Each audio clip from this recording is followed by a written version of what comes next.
All right, guys, I'm going to be intermittently stopping this video and giving you my reaction to what Kayleigh is saying. I get a little hyped up towards the end of it, so bear with me. Thanks for watching. Now, as I move to my next subject, I want to begin by saying this. Look, our rank and file men and women at the FBI are heroes in their own right. They protect this country from domestic crime, and we thank them for their service. They work hard, and once again, we owe them a debt of gratitude. But hold on. Check out what I'm about to say. But that is separate and apart from what I'm about to address right now. The FBI exists to investigate crimes. But in the case of Lieutenant General Michael Flynn, it appears that they might have existed to manufacture one. As the motion filed by the Department of Justice yesterday explained, the FBI set out to interview General Michael Flynn when they had no predicate for any investigation of any crime. Yeah, no, they thought that he was in contact with Russians to provide support for foreign interference in our election, to get his candidate elected.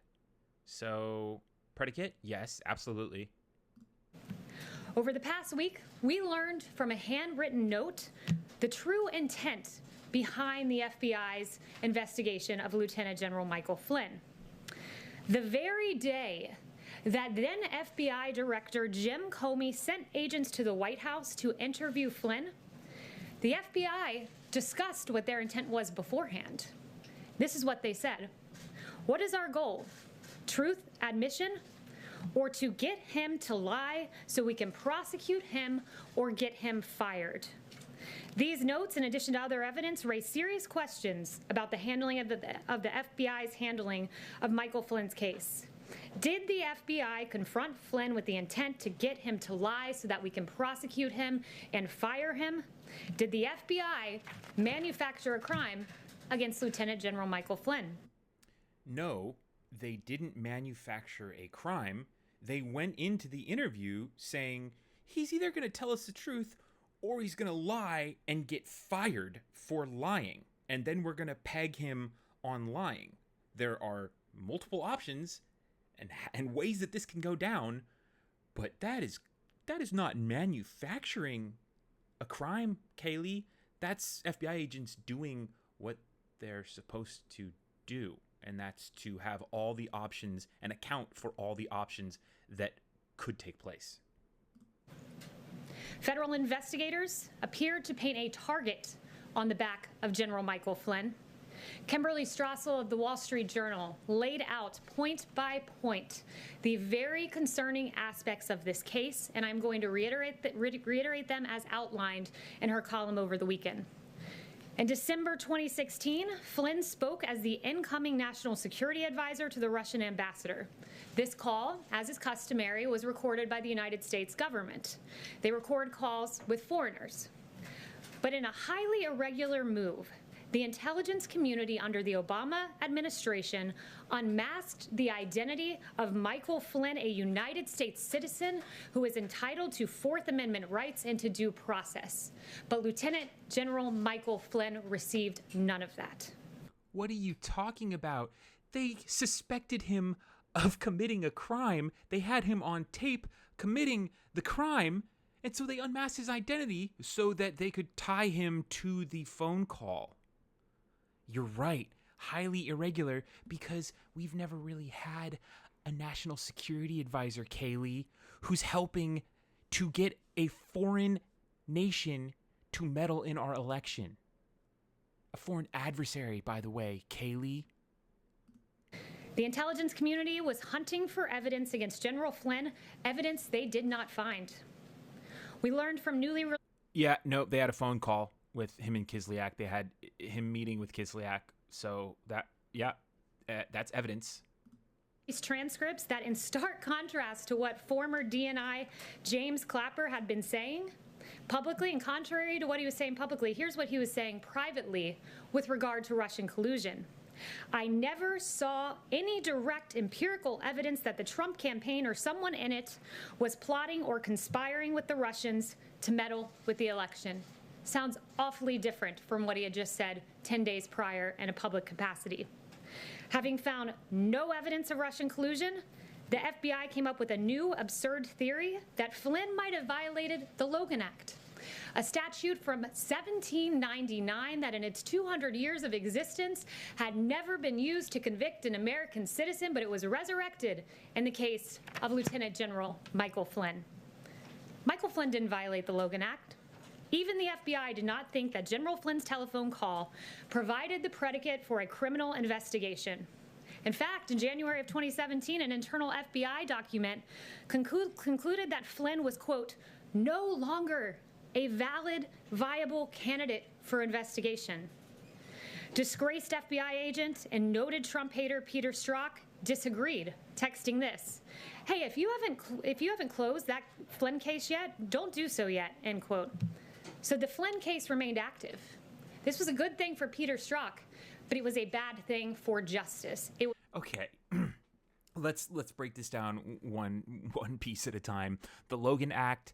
Okay, so it be somehow, according to Kayleigh, because it's old, it doesn't apply here, and they didn't even prosecute him under the Logan Act. Like, why even bring that up?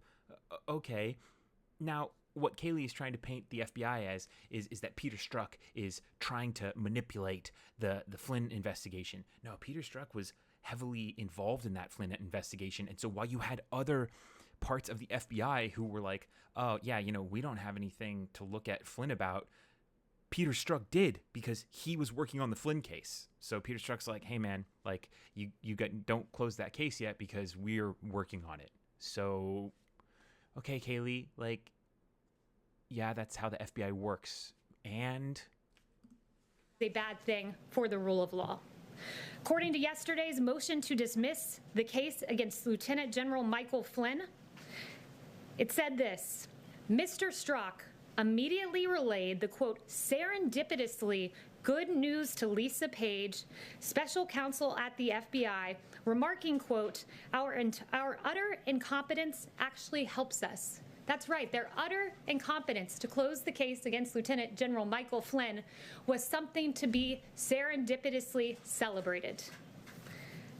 Yeah, because they were still investigating him. So they're like, oh man, the FBI's got like a lot of tentacles going and no one's closing this case. That's great for us because we're still investigating him. So, Kayleigh? To manufacture a case against Michael Flynn continued. After President Trump entered office, the FBI's partisan pursuit of General Flynn proceeded under Jim Comey's FBI. Despite possessing a transcript of Flynn's entire conversation, the FBI decided it was somehow necessary to go ask General Flynn what happened on the call, despite having a transcript in their possession. The only motive would have been to, quote, get him to lie. Yeah, Kayleigh. That's how it works when you're investigating someone and you have evidence and you go and ask them about the evidence and they lie about the evidence. That's a crime. So you're like, hey, are you going to lie about this evidence? Because if you are, we're ready for you to lie about it because we have all the evidence. And Kayleigh, oh my God, how could they? They came after Michael Flynn like he was a criminal, and he was, and then he lied about being a criminal, and then they prosecuted him. Like, what kind of country is this? I don't know, Kayleigh. I don't know, girl. I don't know. It's the FBI like pinning Michael Flynn to the wall, and you having to paint this rosy picture of Michael Flynn now and how the FBI, they're scary. Oh, they're out to get everyone. No, girl, they're doing their job. They advised him he didn't need a lawyer present. Imagine that. You're an American citizen. You don't need a lawyer. We're just coming in to have a chat. Okay, reports are that they called Michael Flynn and they're like, hey, man, can we come talk to you? And he's like, yeah, sure. Because it was so chaotic at the beginning of the Trump's presidency that they would just let anyone into the door. And so the FBI agents were like, dude, let's just call him up and see if he'll talk to us. And Michael Flynn was like, yeah, sure, because Michael Flynn is an idiot. They didn't inform their superiors at the Department of Justice about their intent to interview Flynn? Now, wait a minute. I thought you said James Comey sent the agents in to interview him, but I mean, that's just directly contradictory of what you just said, but okay. Despite their own attorney at the FBI saying, if we usually tell the White House, then I think we need to do what we normally do. But they ignored the advice of FBI counsel, and they went in to interrogate Michael Flynn. Acting Attorney General Sally Yates, no fan of President Trump, said she was flabbergasted, she was dumbfounded by the decision to not inform DOJ officials who, quote, hit the roof. This is all outlined in a legal document that you can find. Additionally, when the FBI arrived at the White House, they did... This is all outlined in a document. You can find this somewhere out there. It's somewhere, but I'm gonna pick the parts that like kind of suit my narrative. But you can find it. It's out there. I mean, whatever. Good luck. Not even warn lawyerless Flynn about the consequences for providing an inaccurate response. The interrogation of Michael Flynn was not an inquiry. Make no mistake, it was a trap. Like, listen to her argument. Lawyerless Michael Flynn. The dude was the national security advisor, and he doesn't understand that him lying to FBI agents is against the law. Oh, he didn't tell me that if I lied to you, then that's a violation. Like, what? Oh, man. Oh, only the best people, right, Donald? Yeah, okay, Kayleigh. Even more troubling was the fact that after the interrogation of Flynn, former Deputy Director of the FBI, Andy McCabe, concluded that he, quote, didn't think Flynn was lying. But the case against Flynn continued. But he was lying. Crazy, right? We were pleased to learn yesterday that the Justice Department moved to drop the case against General Michael Flynn. Though it took several years, it is encouraging to see that justice finally prevailed. As we move forward as a country, it's important to take these revelations very seriously in order for Americans to have faith in our justice system. If the top leadership of the FBI can target a 3-star general who served this country for 3 decades, make no mistake, they can target you. If you're trying to help a foreign adversary meddle in our elections, yes, Kayleigh, they can target you. If there's suspicion that you are helping Vladimir Putin to get someone elected here in the United States so that he can run Russian policies out of the White House, yeah, girl, they can do it to you. Get the out of here with your bullshit, Kayleigh. Get the out. It's hard to believe that this happened in the United States of America. General Michael Flynn's life was forever changed. He had to sell his home. He faced financial ruin. His family was even threatened with prosecution. But despite all of that, here's what Michael Flynn put out yesterday in his first reaction to the motion to dismiss. If we can play the video, let's go ahead and play it.